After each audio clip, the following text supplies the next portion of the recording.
And the clean break strategy was like, no. We're going to reverse that. Instead of making peace with the Palestinians so that we get along with the Arab states surrounding us, what we're going to do is we're going to overthrow all of those states so we never have to make peace with the Palestinians. Well, recently, Dave Smith went on the Joe Rogan podcast and talked about, among other things, U.S. policy toward Israel, the trajectory of Israel's war in Gaza, Trump's sensibilities toward Israel. And in the midst of that, he talked about the clean break strategy, which is really interesting. And it has a lot of influence on things that are currently happening there. So let's watch Dave and let's react. Piers Morgan hosts a debate between Scott Horton and Wesley Clark. Oh, interesting. And so in this debate, one of the most interesting things, Wesley Clark just very casually said this, but it's like breaking news. But he said, so everybody, I assume we played it like a bunch of times on the show before, but Wesley Clark's a 4-star general. He was the head of NATO, and he told Amy Goodman on Democracy Now! That he saw in late 2001 what is become known as the 7 wars in 5 years, that the plan from the neocons in the government was that we were going to overthrow all these governments in the region in the next 5 years. Now, this plan obviously didn't end up happening in 5 years, but it's literally he names 7 countries and there's 1 to go. And guess which one it is? It's in the news right now, by the way. That one, by the way, happens to be the one that Donald Trump is flirting with a war with right now, Iran. All By the rest way, of them have happened. Israeli news reported today that a strike on Iran is imminent. Yeah. Did you see that? Yeah. No, we're very clearly moving toward this war, yet another catastrophic war. But so Wesley Clark gets asked about this in the debate, and he goes, it actually goes back much further than that. He goes, I first saw the plans in 1991, and it came from Paul Wolfowitz. Okay, so he goes, Paul Wolfowitz had these plans in 1991. For those that don't know, Paul Wolfowitz is a prominent neocon that was deeply involved in the Project for a New American Century, basically the chief neocon rag organization, by the way, kind of, got a lot of it going back then in the 90s. And he took them to Brent Scowcroft, who was George H.W. Bush's national security advisor. So he takes them to them, and according to Wesley Clark, again, my source on this is a 4-star general. He says that Scowcroft went, we'll look at this after the election. 92 is the election year. They lose. Bill Clinton comes in, and he goes, and the plan kind of got killed. And then he said it was revived later in a study paid for by the Israelis. And that this was done, that Richard Pearl was really the one who brought it back to life, and that it was explicitly done because this is what they thought was necessary to protect Israel.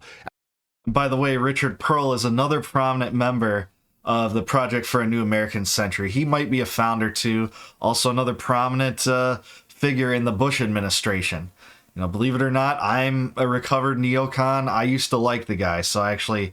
that's embarrassing to admit now because I'm a total anti-war, anti-neocon dissident, but he was prominent in that, so I guess this makes sense. And Dave's right. If we really had true journalism out there, this would have been major news because only the independent guys were covering this about Wesley Clark, saying this on Piers Morgan.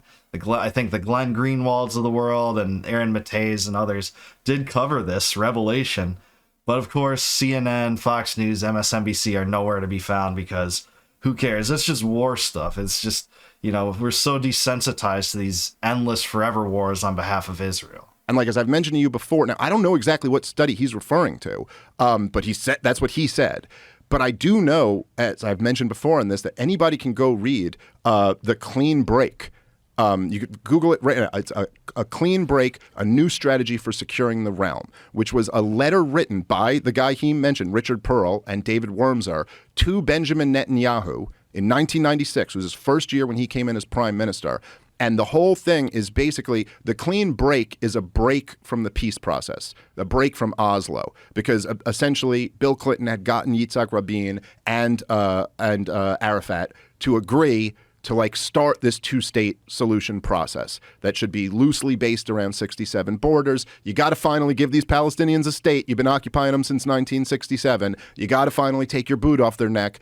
And the clean break strategy was to go, listen, we got to get away from this whole idea of a Palestinian state and giving them land. And basically the thinking, the Yitzhak Rabin old school thinking on this loosely speaking. It's a little more complicated. But basically they were like, look, we've been occupying the Palestinians for decades and decades now. The broader Arab world hates us over our treatment of the Palestinians. And so what you got to do is you have to make peace with the Palestinians so that you can get along with all these Arab states around you. That was kind of the thinking. And the clean break strategy was like, no. We're going to reverse that. Instead of making peace with the Palestinians so that we get along with the Arab states surrounding us, what we're going to do is we're going to overthrow all of those states. So we never have to make peace with the Palestinians. So we never have to have a two-state solution. What we'll just do is we'll go overthrow all of these governments. Of course, Israel can't go overthrow all of these governments, but Who do they call on to do that, by the way? the U.S. can. And so after they had these plans in according to Wesley Clark in 91. We know about the clean break memo in 96. But after 9/11, that's when, by a terrible twist of fate and all this shit, the neocons are in power. They're in George W. Bush's, but there is no Brent Scowcroft. There is no H.W. There's nobody with like a little bit of wisdom at the top. It's Dick Cheney at the top, and then his sidekick, George W. Bush. And they go, so now we're going to move to get this. Do you remember when? You know what's crazy about this whole thing, too, is ostensibly it was the policy of American presidents, including Obama, Bush, Clinton, etc., to support a two-state solution. Like, that's what they would always say during speeches. It's hard to believe that was genuine, given how much and how rigid this clean break strategy has been embraced since the 90s. Because I think a lot of it was done for political cover, because people like Netanyahu, instrumental in supporting Hamas, because doing so would split the Palestinians and make it impossible for them to have to negotiate for a Palestinian state. He was instrumental in all this. He pushed that strategy so that he'd never have, anyone that would be considered a legitimate diplomatic partner for this. And it's hard to argue that this hasn't come to fruition. Now, I don't think that Trump has ever supported a two-state solution, at least explicitly. And as he said, he's basically he's the most pro-Zionist president ever. I mean, Biden might have been too, because he was run by the deep state and his administration was clearly run by the deep state, but the deep state's all in on this too. Dick Cheney was in the bunker and W wasn't. Yeah. That's when we knew it was up. Yeah, that'll tell you something. We were informed that he was in the bunker, which is so crazy. Like, why would you say where the guy everyone's trying to kill is hiding? Yeah. Are you that confident in your bunker? And where's this bunker? What does it look like? Can I get a fucking MTV Cribs tour of this bunker? I think he's talking about the one underneath the White House, right? That's what I think he's referring to. What's going on with the bunker? And look, man, and then just, and you could see now where there's like so much, there's such a rise in people being so fed up with this stuff. But the idea that we're now, I mean, look, just even with this whole Signal Gate shit that just happened, and it's like the real scandal there isn't even, I mean, I do think that Mike Waltz should be fired over this. It's a crazy screw up, and it's totally embarrassing. How do you do that? I mean, I don't understand how you do that. It doesn't make any sense to me. Did you see his interview? But it is. He got sucked in.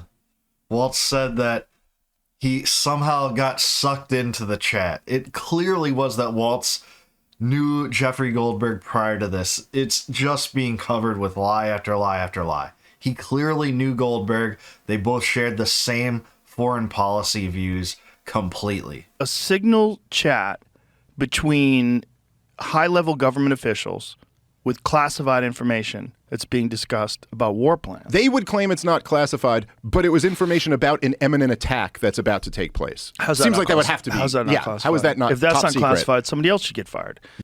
So they say that's classified, but everything that is, dangerous to the U.S. deep state is, even more classified. This is just a crazy excuse that they have. They are willing to dig up as much dirt possible on dissidents and penalize them for releasing classified information. Look at what they did to that Discord leaker. His name is escaping me right now, but the guy in Discord leaked some things, including the fact that U.S. had boots on the ground in Ukraine before that the U.S. admitted that at all. And I think they still haven't responded to that or admitted to that at all. He revealed that, and for that, they threw the book at him. But these high-level officials can get away with saying that this isn't classified information, even though it relates directly to, like Dave said, an imminent attack. And if you saw these leaked signal messages, Pete Hegseth articulated like a timeline and things that would be happening directly involving the operation. It's crazy. Yeah, But yeah. at the end of the day, you have, I believe there was 18 people in that chat. Is that correct? It's something probably Yeah. around there, yeah.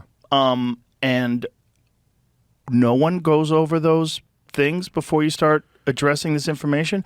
If Jamie and I were talking shit about someone and we decided to do it on Signal, like, I would make sure that I didn't accidentally include my mom. Yeah, right. or a fucking reporter I know. Or worse, like...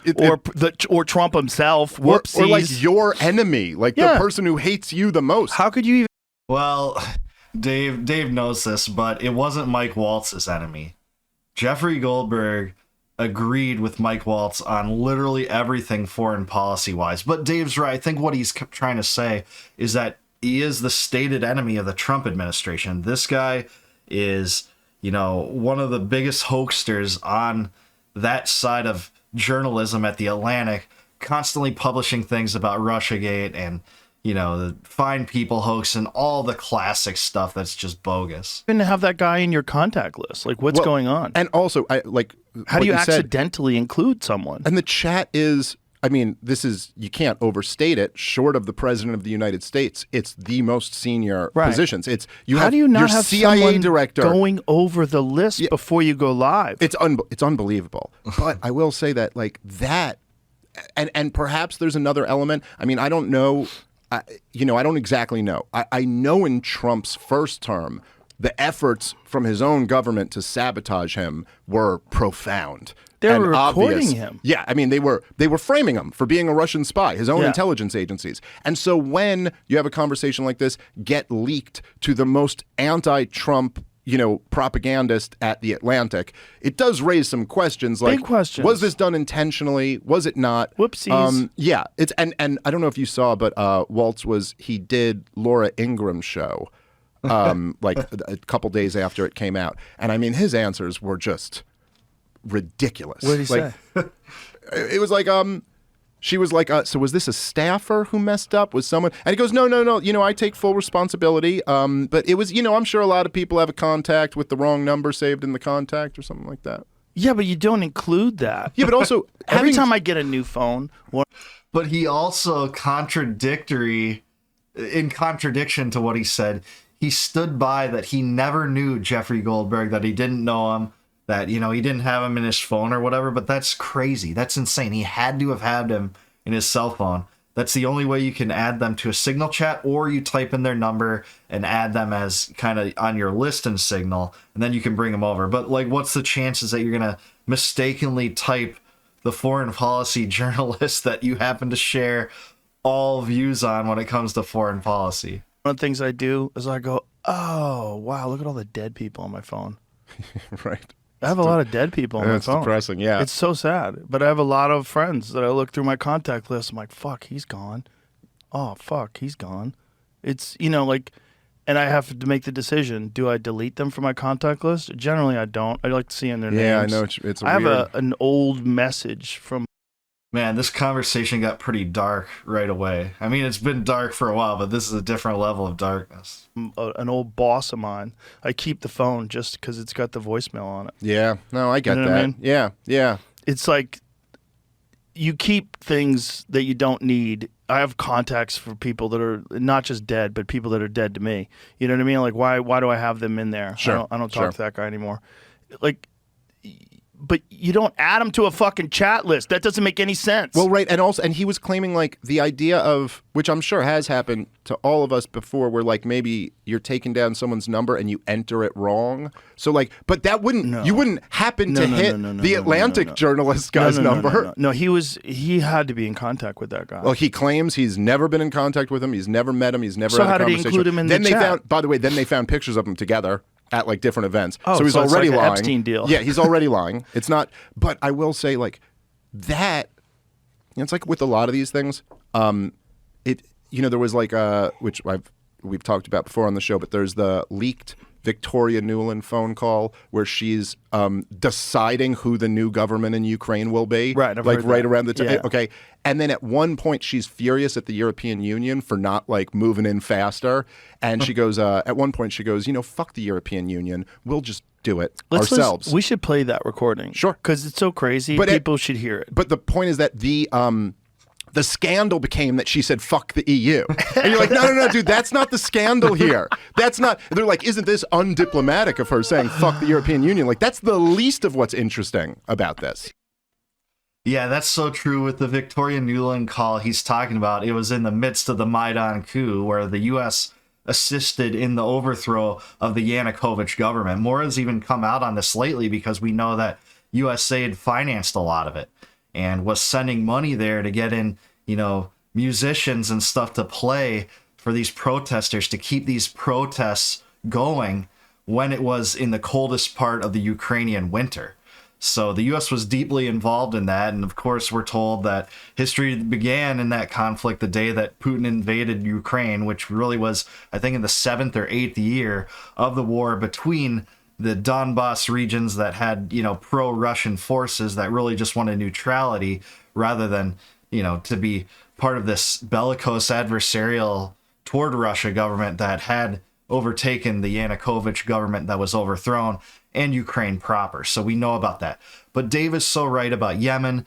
He's right about the fact that the signal leak, the most important thing about it was not that, Jeffrey Goldberg got pulled into it. That whole story is bunk, but the more substantive thing about it is at no point in that conversation was there any kind of concern for, innocent lives or what are the ramifications of this in a greater Middle East war or anything like that. In fact, Pete Hegseth seemed more concerned about how to sell this and propagandize it to the American people than he was about, its effectiveness or its efficacy or its justness or morality.